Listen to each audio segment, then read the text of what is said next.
Hello and welcome to JTV Instagram Live Short. I'm your host, Janette Burke. Today I am joined by Bitton, Be and Become Coaching. She's going to talk to us a little bit about herself and her story and how we can avoid burnout as an entrepreneur and also what we can do to live a more harmonious life. Welcome to JTV Instagram Live, Rebecca. Thank you so much for having me. You're welcome.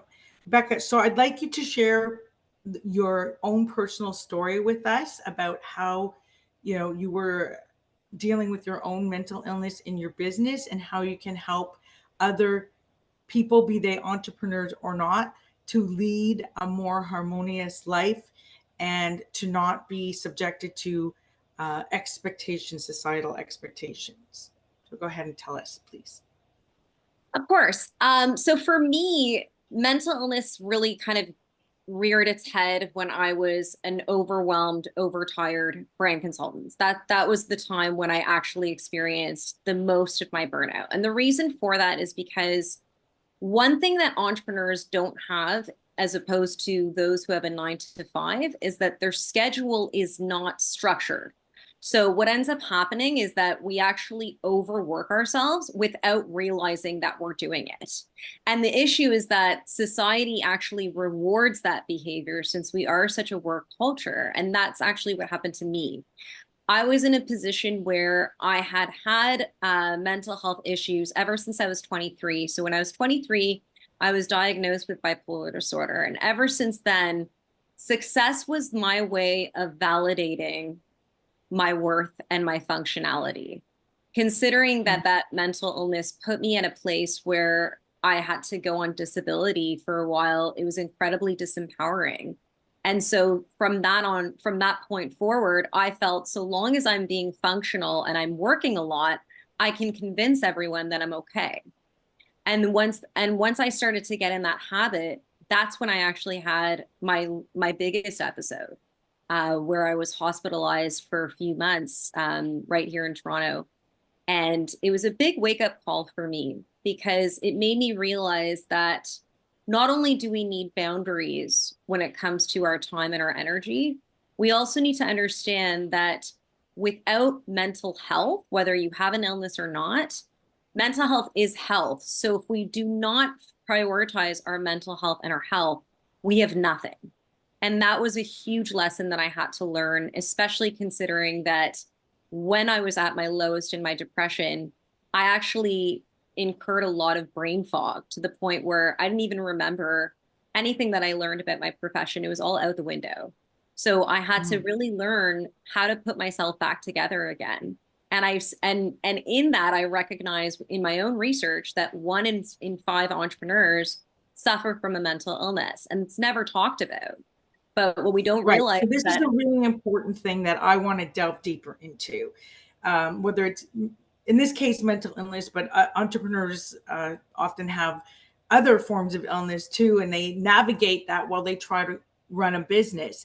And so some of the things you're talking about, which I understand you also deal with or help people and business owners in your consultancy, your brand strategy practice, is how to navigate some of that, especially in a world where we have these expectations, societal expectations. So how do you help them navigate this? And how do you help them decide or prioritize, what to put in place and how to have balance so that they don't get into burnout, or so that they can have a productive, healthy life with self-love, self-care, and really attaining what they want out of life, and not literally, killing themselves in the process.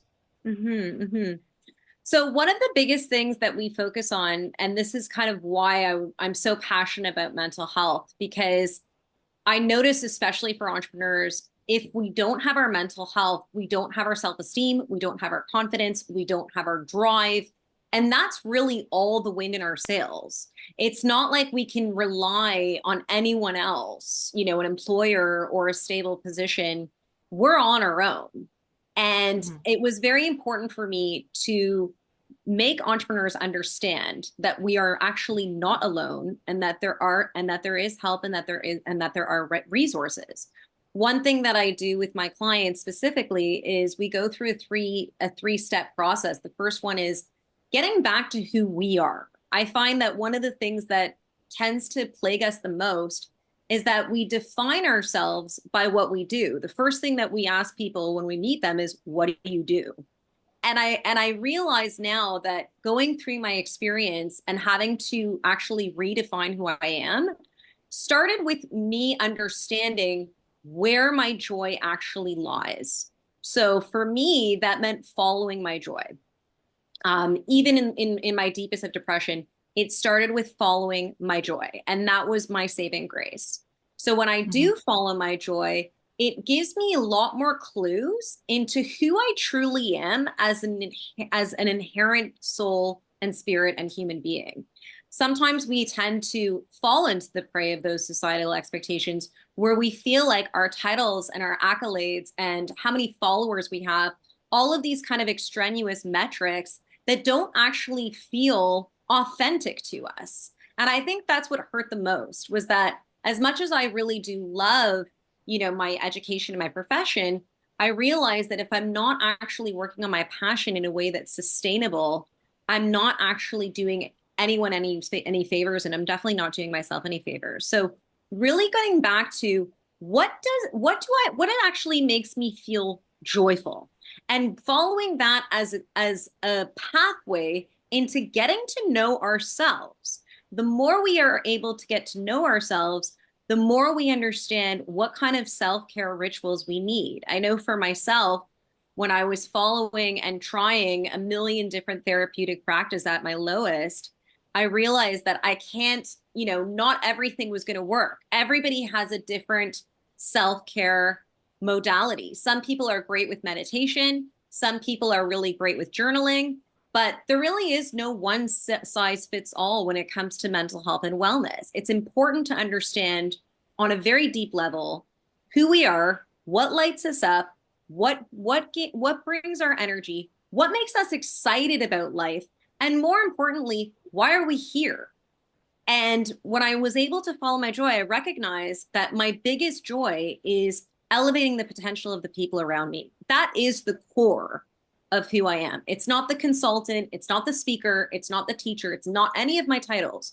Everything I do is about trying to elevate people's potential. And I recognize when I work with entrepreneurs, getting them back to the basics of who they were in their childhood, who they were in their adolescent, getting to know them at their core allows them to anchor themselves in their true selves. And that's really what allows us to stay true to who we are and stay loving of who we are, actually falling in love with ourselves and reparenting ourselves. When our children are hungry or tired or in need of love, we react and we respond to those needs right away, but we don't do the same thing for ourselves.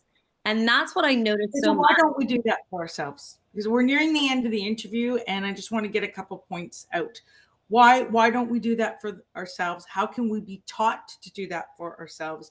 And where does boundaries come into play? So one of the biggest things that I teach my entrepreneurs is getting back to our bodily sensations.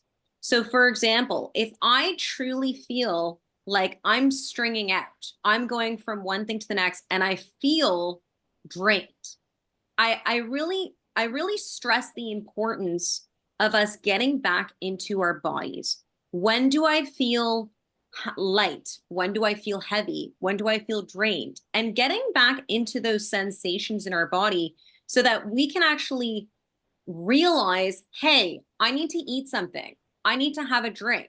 I need to go out and be with my friends.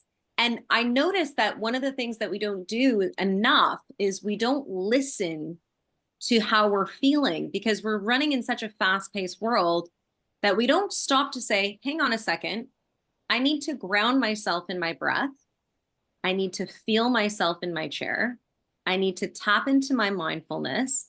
I need to live in intention and slow things down so that we can get better acquainted with how our energy is, our mood is, And that is going to really allow us to feed those needs and those desires. And I find that that's why I stress self-care and self-love, because the better we take care of those needs, the more we love ourselves. And the more we love ourselves, the more we understand that my needs matter. Because if my needs are not being addressed, nobody is. Nobody that I'm serving is going to get my value unless I am filling my own cup. And that's the real boundary, is understanding that I need to come first, because if I don't come first, I'm actually discounting and disparaging the experience that I have when I show up for the people I serve. All right. So as I said, we're coming to the end. So any tips on how we can learn to do this for ourselves, be it if we are entrepreneurs, because entrepreneurs do juggle a lot of balls, often wearing multiple hats. And on top of that, they have a personal life to tend to, a family and what have you, especially women entrepreneurs. And if we're not entrepreneurs, we might still face some of these very same issues. What's one tip that you could give us to round out the interview on how we could just put what you're saying into practice? So one of the biggest ways that we can do this in a very simple way is throughout the day, in the morning, in the afternoon, at all hours of the day, check in with ourselves in terms of our energy and our emotions. So really monitoring that. That's one of the things that we were actually taught when we were in therapy, is to track your mood, track your energy levels. Because what that's going to do is it's going to show you what's draining your energy and what's energizing you, which will allow you to actually learn, what do I need to be energized? What do I need to be rested? Right? The more we understand ourselves by taking that awareness, taking the time throughout the day to stop, ground ourselves in the present, be aware of the present moment, breathe, and check in with ourselves, just like we check in with our loved ones. We need to be checking in with ourselves and how we are feeling so that we can understand what we need now, so that we can service our needs now and enjoy the benefits later. Okay, so that's really great. And I want to thank you so much for coming and sharing this knowledge with us today. I want to remind everyone that you are your website address. Please give that. That will be shown also in the link below. Please state your website address for us so we can go find out more about your coaching, your speaking, and the other projects you work on. Thank you so very much. Can you please state your website address for us? Yes, it's www.beandbecomeconsulting.ca. Okay, great. So that also will be in the link below, guys. So check it out. And let's give you a thank you, Rebecca, for coming on today, sharing all this with us. I want to thank my audience for tuning in to join us today. And I want to remind you that we are on every Wednesday, JTB Instagram Live. We feature lifestyle topics with book authors, speakers, coaches, consultants, and small business authors to small business owners, rather, to empower you and help you live your best life. So check us out. We're on Instagram Live, and that link will also be below. We'll see you next time. This is Janette Burke, your host, signing off.